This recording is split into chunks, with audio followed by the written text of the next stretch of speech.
Sir 2024 ఎలక్షన్లో ఆంధ్రప్రదేశ్లో ఏ party అధికారంలో రావాలని కోరుకున్నారు? నేనైతే వైఎస్ జగన్మోహన్ రెడ్డి వస్తే బాగుంటది అనుకుంటున్నాను. దేనిగా అంటారు? ఎందుకంటే ఇప్పుడు జగన్ ఉన్నంతలా రాజధాని విషయంలో అయినా ఒక వైజాగ్ ని ఎంచుకోవడం, ఆల్రెడీ ఇన్ఫ్రాస్ట్రక్చర్ ఉంది అక్కడ.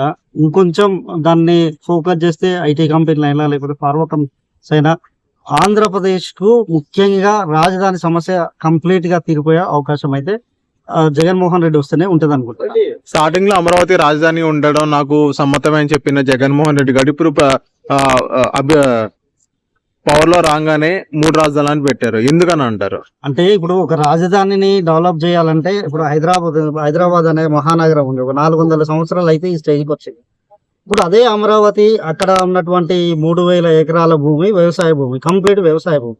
దాన్ని ఇట్లా మహానగరం లెక్క ఒక వైజాగ్ సిటీ లెక్కనైనా కనీసం తయారు చేయాలంటే కనీసం ఒక 40-50 సంవత్సరాలు పడుతుంది. ఇదే మాట అప్పుడు ఎందుకు చెప్పలేదు, ఇప్పుడు ఎందుకు చెప్తున్నారు? ఎవరు? చంద్రబాబు అంటే ఆయన అంతకు ముందు కూడా అన్నాడు, నేను పవర్ లోకి వస్తే 3 రాజధానులు ఉంటాయన్న కాన్సెప్ట్ స్టార్టింగ్ లోనే అన్నాడు. దానివల్లనే వాళ్ళకి డ్యామేజ్ జరిగిందని చంద్రబాబు నాయుడు టీడీపీ పార్టీ వాళ్ళు కూడా ప్రచారం చేసుకున్నారు ఎలక్షన్ల ముందు. తర్వాత వచ్చిన తర్వాత ఈయన దాని యొక్క రియాలిటీ తెలుసుకొని దానికి కావాల్సింది ఆల్రెడీ అప్పులలో ఉన్నది స్టేట్, దానికి ప్రత్యేకంగా మళ్ళీ నిధుల కొరకు మళ్ళీ అప్పులు చేయాల్సి వస్తుంది. సో అది అంత కొంత అభివృద్ధి చెందినటువంటి నగరాన్ని డెవలప్ చేస్తే మనకు పెట్టుబడులు వస్తాయన్న ఉద్దేశంతో వైజాగ్ ని పరిపాలన రాజధానిగా చేసిండు వైఎస్ జగన్మోహన్ రెడ్డి. ఇప్పుడు ఏదైతే సంక్షేమ పథకాలు ఇచ్చారో అందులో మీకు ఏ పథకం నచ్చింది? నాడు నేడు స్కూల్ డెవలప్మెంట్ నచ్చింది. లేకపోతే వీళ్ళ ఆర్థిక సాయం, చిరు వ్యాపారులకు 10,000 ఆర్థిక సాయం, కొన్ని అయితే బాగా నచ్చింది. ఇప్పుడు మద్య నిషేధం ఎందుకు చేయలేదంటారు? మద్య నిషేధం అంటే 2024 ఎలక్షన్ లో అక్క చెల్లెంలో ఒక మాట ఇచ్చారు, మద్యం అనేది 5 స్టార్ హోటల్స్ కి మాత్రమే పరిమితం చేస్తున్న జగన్మోహన్ రెడ్డి ఇప్పుడు అదే ఎందుకు చేయలేకపోయారు? అంటే నిజం చెప్పాలంటే రియాలిటీ మాట్లాడుకోవాలంటే ఇప్పుడు ఆంధ్రప్రదేశ్ కి వచ్చేటువంటి ఆదాయం లిక్కర్ ఆదాయం, మద్యపానం మీదనే ఆదాయం వస్తుంది. దాని వల్లనే వాళ్ళు ఖచ్చితంగా ఏ ప్రభుత్వం అయినా మాటలకు, అంతకుముందు చంద్రబాబు కూడా చెప్పిన మద్యపాన నిషేధం వాళ్ళు కూడా చేయలేదు, ఎవరు చేయలేరు. ఎందుకంటే వాళ్ళకు కనీసం నెల జీతాలు ఇవ్వాలంటే కూడా